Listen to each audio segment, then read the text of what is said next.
Hello and welcome to Heartrepreneur TV. I am your co-host, Velma Gallant, and I'm super excited to have you here today.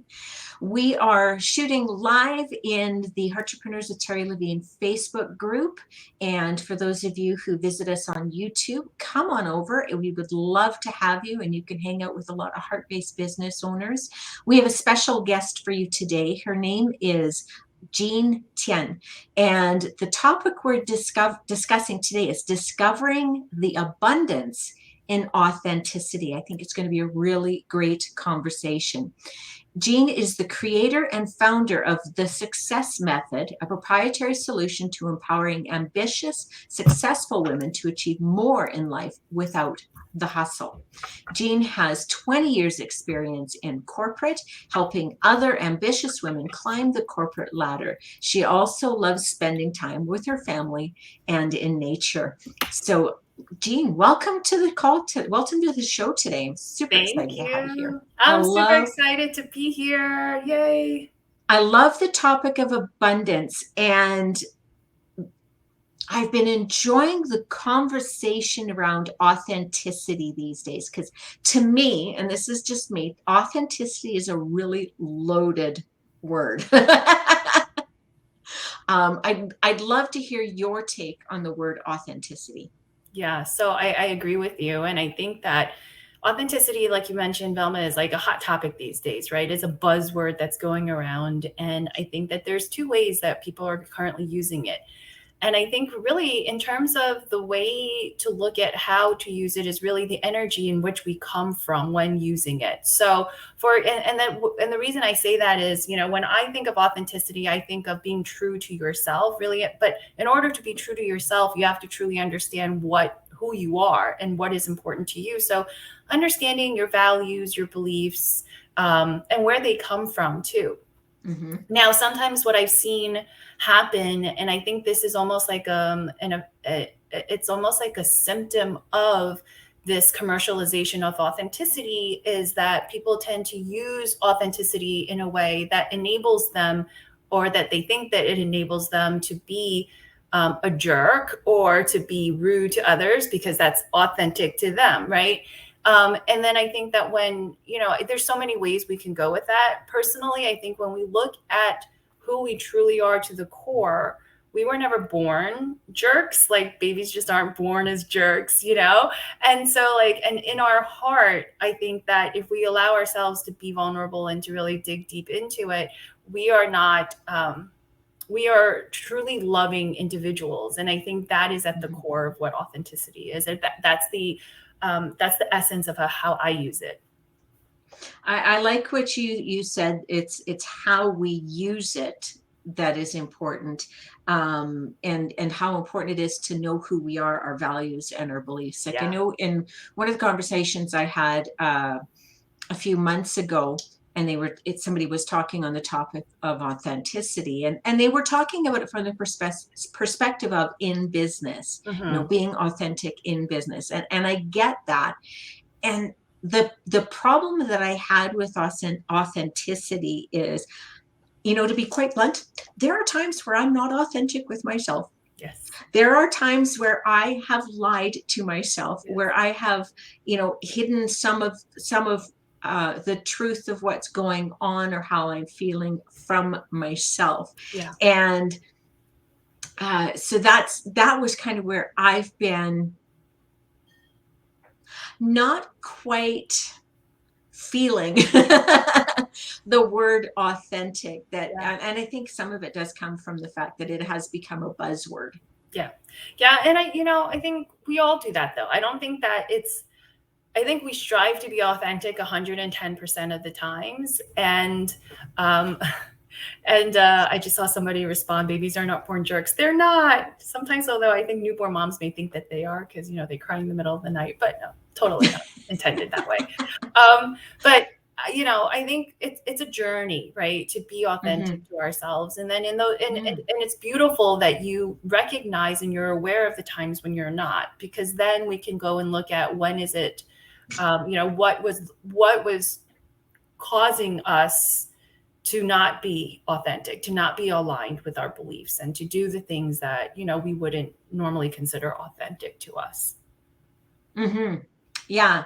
Well, and I like how you put that it is a journey. So um, now what I'm wondering is, because of course the topic of today's show is discovering the abundance in authenticity. Yeah. Where is that connection between authenticity and Yeah. abundance? I love that question because it's not transparent, right? It's not an obvious connection between abundance and authenticity, because we have been born, and we've been not born, but we've been raised into this concept of we fitting into a mold in order to be successful. And success comes with that abundance, right? So if you think about it, there's so many, like, let's just say businesses out there, and we see it all the time right now. It's so, especially in the coaching space too. Oh, I need 6 figures, and come and, what's his name? Russell Branson or Richard Branson. He's like a ClickFunnels guy, right? He's like, I'm giving away all of my scripts for free, and I can't believe I'm doing that. And you can just copy and paste it. And so, we think that the copy and paste method of someone who's been abundant will be the secret to our abundance. And so to say that authenticity is the key to abundance is almost like anti common sense these days, right? Because we want to take what works based off of others, of what's been successful for others, and apply it to ourselves. And then oftentimes, especially in my journey, what I've experienced too is I would beat myself up left, right, and center when it didn't work for me, because then it's like, oh, what's wrong with my energy? Oh, what's wrong with, me? And I can't get the same results. And yet what I've finally stopped doing is beating myself up because I can't copy and paste somebody else's materials to work for me.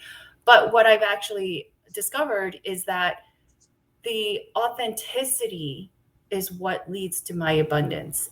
And what I mean by that is that knowing who we are is essentially the essence and the charm of who we are that brings people into us, right? So like, I don't have the same energy as Elon Musk. And if I were to copy and paste his blueprint to success, I don't think it would work for me. But it works for him because that's what people, expect of him, because that's who he is. He's not shy about hiding who he is, right? But for me, instead of copying his blueprint for success, I have to figure out what's important for me. And that goes very much aligned with, that goes very much into this theme of the entrepreneur, right? Going within to better understand who we are so that we then can take that and understand how we can put ourselves out there in a way that's most authentic to us. And we hear it all the time, and it's almost cliche at this point to a certain extent, but that's what draws people in. Your energy is what draws people in, because I think a lot of what's wrong out there is that there's an assumption that people can't see through this veil that we put up of, who we are, because this is who we want to be seen as. But humans and energy are such intelligent forms, right? That like we can see through, even if we don't consciously see it, we know it, we feel it. It's a gut instinct, it's a gut reaction. But when we authentically put ourselves out there, we're not going to get 100% likes. However, we will get likes, and the people who like us will like us for who we are. And we don't have to ever worry about doing something wrong or losing our followers because of the fact, or losing our customers because of the fact that we are always authentic, right? Like we can't do something wrong if we're always authentic with ourselves. And I think that's what's the beautiful part. It's like we're not searching for the next person to copy. Like we're searching for the next thing of ourselves, within ourselves, to release and to reveal and to allow for us to discover, but for other people to discover and to discover together. And there's so much abundance in that, because things will naturally come to you. Like this is what I've discovered. Things will naturally come to you when we stop trying to force things to come to you. And there's so much abundance in terms of not only financially, but an abundance in terms of experiences, joy, freedom. There's just so much of that that allows for us in our lives once we do that. I totally agree. You know, when you were talking about copy and paste, you know, I went right to the actor. I tend to do this. I tend to play with words and stuff like that. Yeah. Copy and paste would be like a cap, and really, you're putting on the baseball cap of somebody else. Do you really look like you when you're wearing someone else's cap? Yeah. And so yeah, and you know, to Regina's point, you know, we can tell when your energy is fake. Like, it's like, I don't have to see the cap on your head to know you're wearing it. Yeah. Right. Yeah. And I love that. Sorry. So, like, because you're playing on words, let's take that the next step further. Is cap, not only in terms of putting on somebody else's cap, but capping your success, capping your ability to get to that next level. So I like that. Cap. I love that. Yeah. I love how you use that word, and then taking it to that next level too. Yeah, somebody apparently is really enjoying this. You need to give StreamYard permission to share your name, but I'm really happy that you're here. Yeah, thanks for stepping in. Same. I love it. Okay, so what do we need in order to be authentic? What's really important for us to tap into instead of capping? We're going to tap instead of cap, to be authentic, to be our true selves out in the world. Yeah, I think first of all, a good sign of when to tap into our authenticity is when everything around us seems to be going a little cuckoo for Coco lately, right? For like just going crazy. And I think right now we're in the perfect time for internal reflection, just with so much going on, with having been in the pandemic, kind of pulling out of it, with the war outside, with economy. There's just so much going on. Yeah. And if we get caught up into it and we don't go within, so I always say when the chaos is happening, go within for the truth, for the peace. And so that is really where I say, like, that's the first step. And it's important to quiet our surrounding. Like, it's important to go in a quiet space and to then start digging into, I know this sounds so silly, but digging into everything that we believe in. And it's not just a 15-minute exercise. We can start with 15 minutes a day, but it's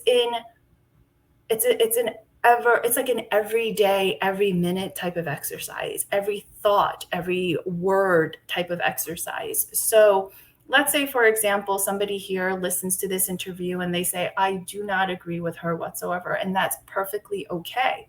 But I want to ask you to look at why you don't agree with what's being shared here in this interview.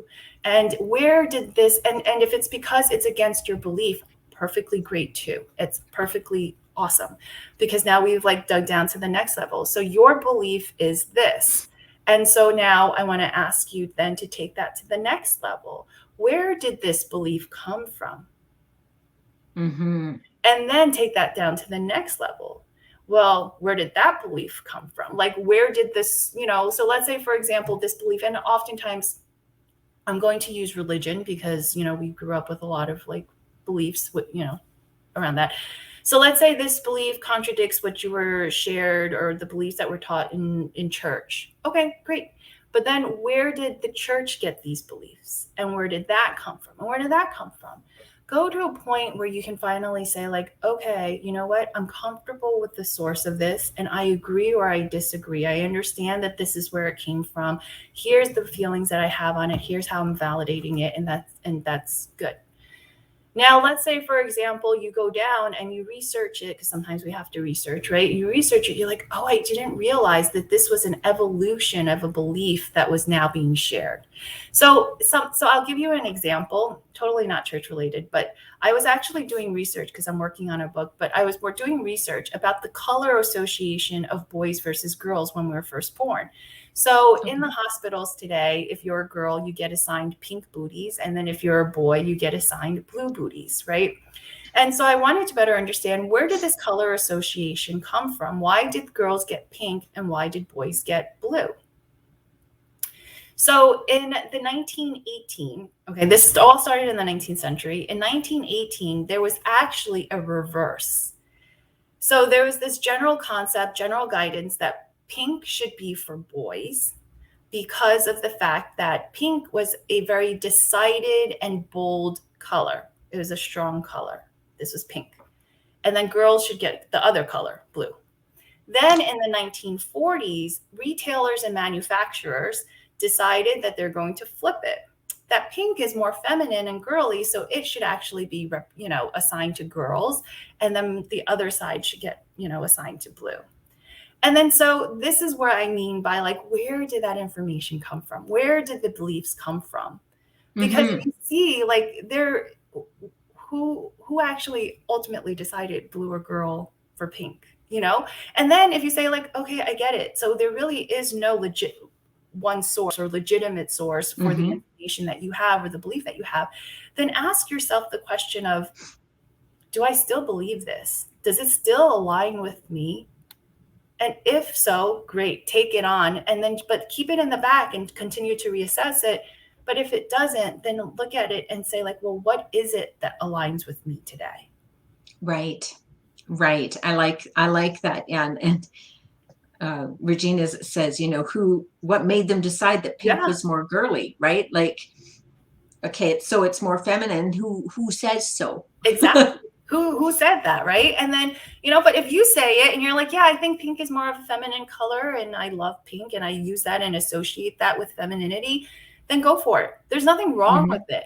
But the thing is that if you want to say, if you're going to go and say like, no, if you're going to go and say like, no, I think pink is more feminine while somebody's arguing that blue is more feminine, well, then where do these beliefs come from? Like, this is why we Yeah. look at, what it is and our beliefs drive our decisions. They drive our actions. So this is where that authenticity really comes in. It's really important to take a look at that so that we understand what's driving who we are today. Mm-hmm. Okay, so you said our beliefs drive our decisions and our actions, and that is so when we're being authentic, are we responding or acting through those beliefs that we have? And Yeah. and what I get from that is that if we challenge our beliefs and we transform our beliefs, we can still be authentic because we're now over here Yes, exactly. instead of over there. Yeah. So authenticity is not, it really does point to it being a journey, Yeah, and that what's true today is not necessarily true for me tomorrow. exactly. I love that. So well said. And that's part of the growth mindset that we all embody as well, right? Or if we're willing to embody, that's part of the growth mindset.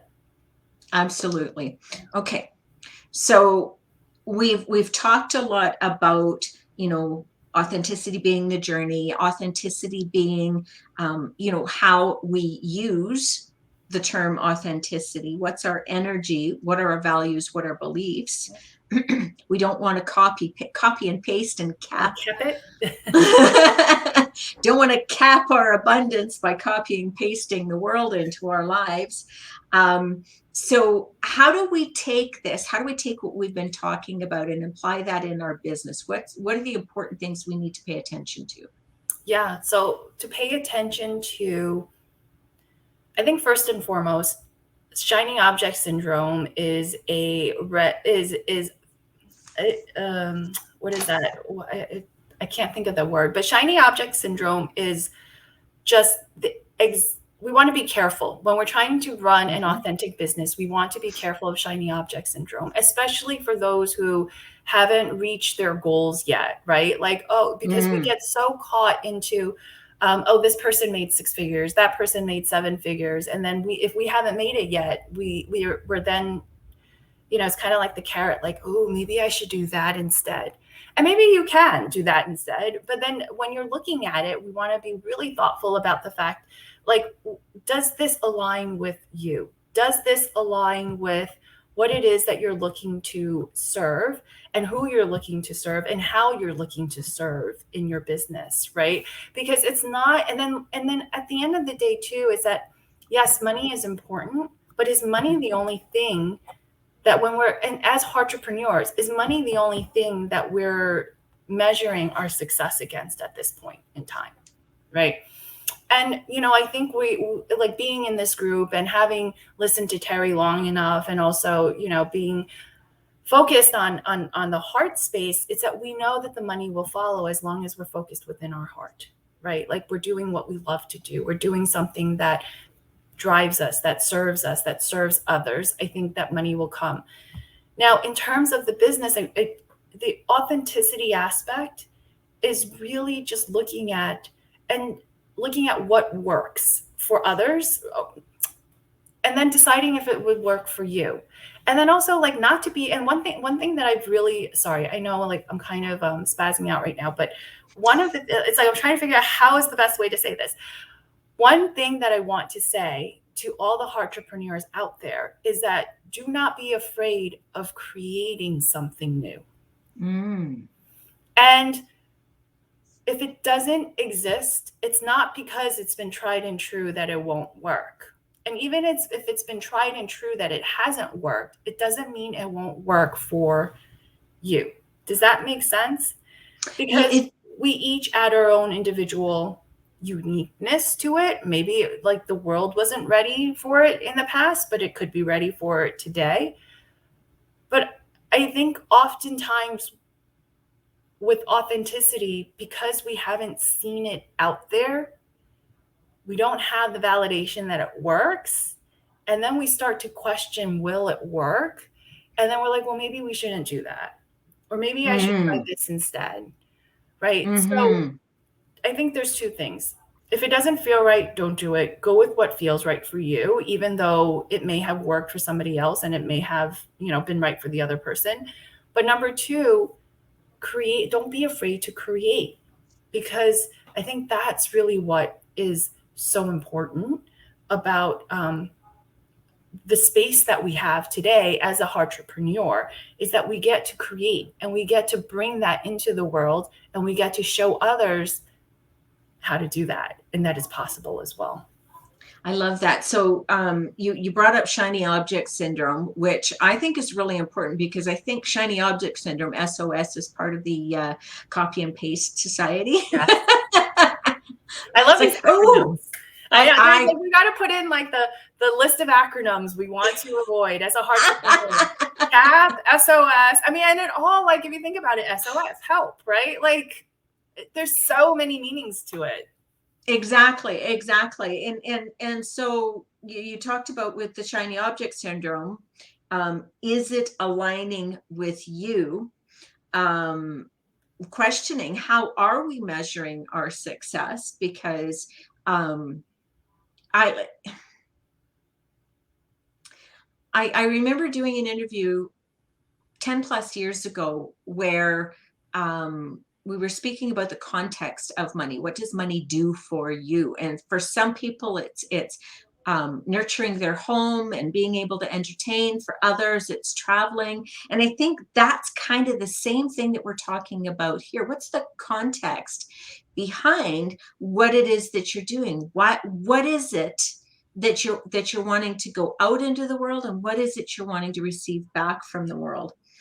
And I love too that you were talking about being okay to create something new. I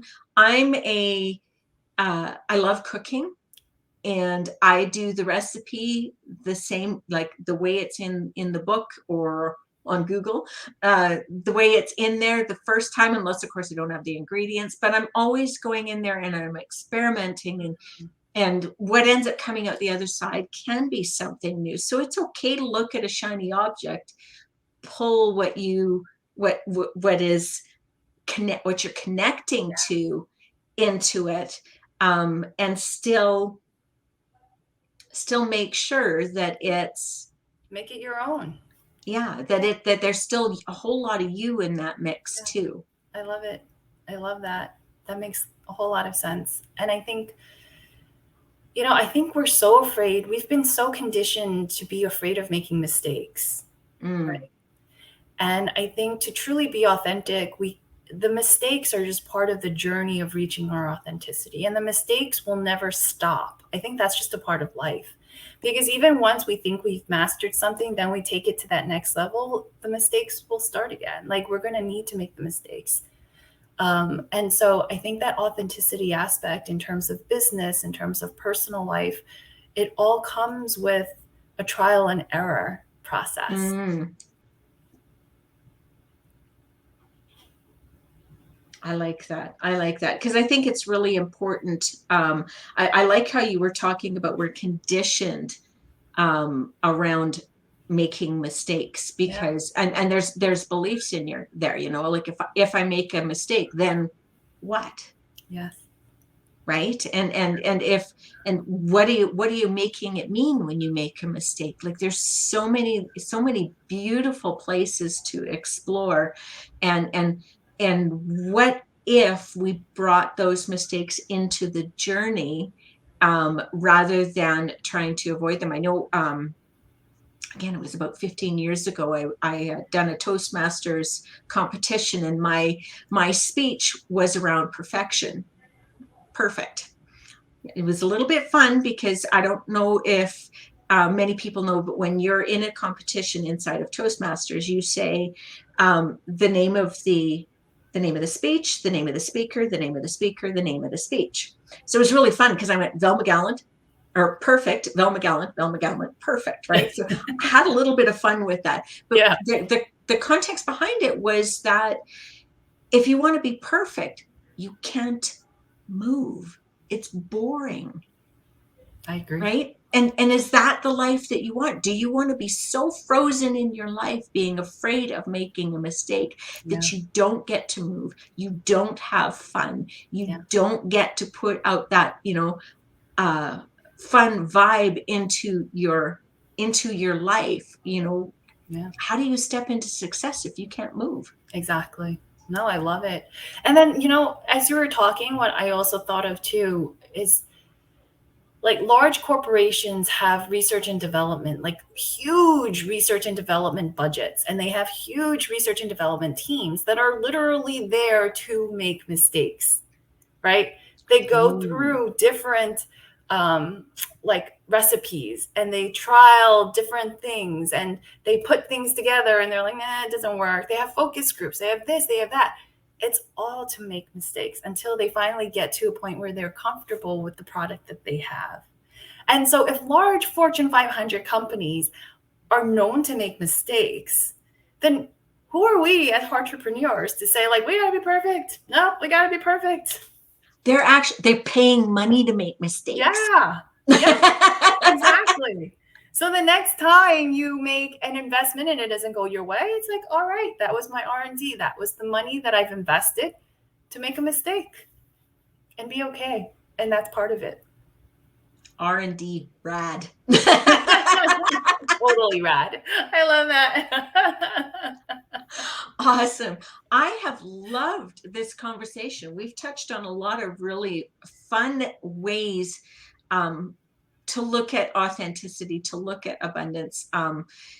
It for me, it's supported me to not kind of poo-poo on the word authenticity anymore, Good. because I've kind of it's gotten to be a buzzword, so it really doesn't authenticity didn't feel authentic to me. Yeah. I know it's happening all over the place. And even I feel the same way too, right? It's like, oh, another talk on authenticity. All right, fine. There's a just go be you. But there's just it does a disservice, I think, to anybody who's being told just go be you. It's like, well, that's great.